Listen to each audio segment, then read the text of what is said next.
Stranka Most nezavisnih lista koju predvodi metkovski gradonačelnik Božo Petrov na izbore izlazi nakon što je okupila niz lokalnih gradonačelnika, ekonomista, a posljednji im se pridružio i Drago Prgomet koji je bio drugi čovjek HDZ-a. Božo Petrov, gost je Dnevnika Nove TV. Dobar vam večer, dobrodošli. Dobar večer. Evo, stalno tvrdite u medijskim nastupima da HDZ i SDP nemaju više pravo voditi Hrvatsku. Zašto bi birači trebali glasati za vas?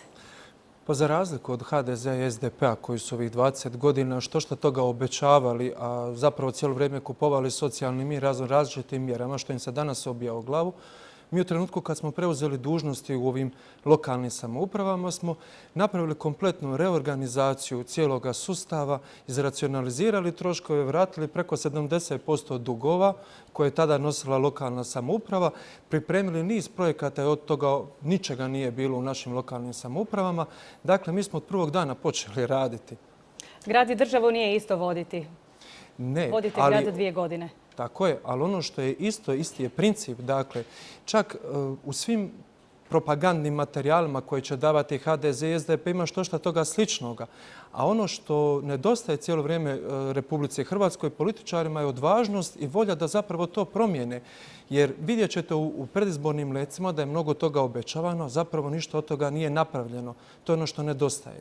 A nakon izbora, ako vaši zastupnici budu odlučivali, kome ste se spremni prikloniti? Nama je i HDZ i SDP isto. Dakle, to je za nas jednaka interesna skupina i mi tu ne vidimo apsolutno nikakvu razliku.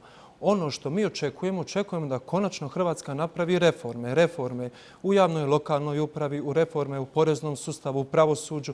To je ono što se pod hitno mora napraviti, inače neće biti sutra za Hrvatsku. U donošenju odluka hoćete li se voditi svjetonazorski ili programski? Svjetonazorski i programski ne.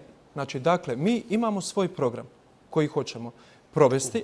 Koji je to program? Dakle, kao što sam već i rekao, reforme u javnoj lokalnoj upravi, u poreznom sustavu, u pravosuđu, u rasterećenju gospodarstva od različitih nameta i to je onaj dio koji se apsolutno mora provesti. Je li to znači i manje županija možda? Naravno, to je uključeno u racionalizaciju lokalne i javne uprave. Manje poreza? Naravno. Ali ono što je jako bitno, ljudi će uvijek pitati odakle novac prilikom rasterećenja barem poreznog sustava.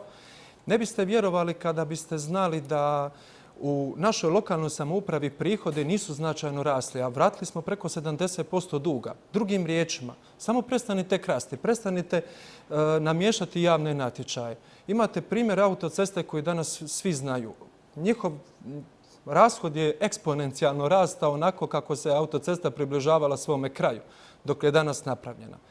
Ono što bih ja zapravo želio iskoristiti jednu priliku, ja bih pozvao i gospodina Milanovića i Karamarka, budući da su oni sada odlučili da ovaj novi izborni sustav bude ujedno i referendum iz razloga što postoji preferencijalno glasovanje.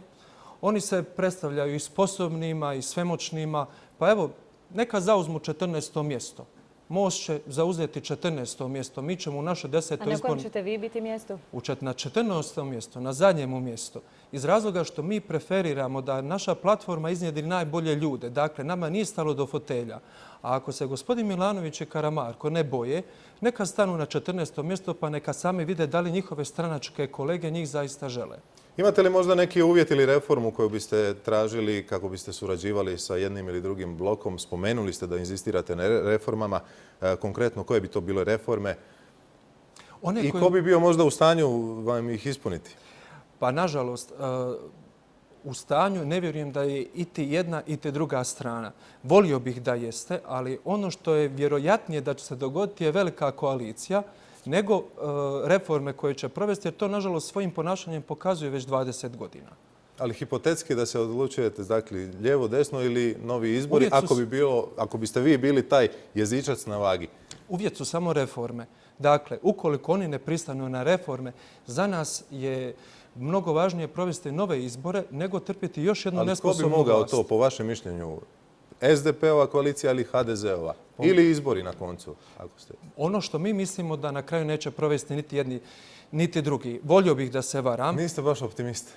volio bih da se varam i bit će mi drago ako se varam, da barem netko pristane na sve ove reforme. Ali nažalost, ono što vidimo, krenuli su i medijski napadi na nas i ono što mi očekujemo sada u novinama i idućih mjesec dana će biti brutalno, samo zato što smo se odlučili boriti.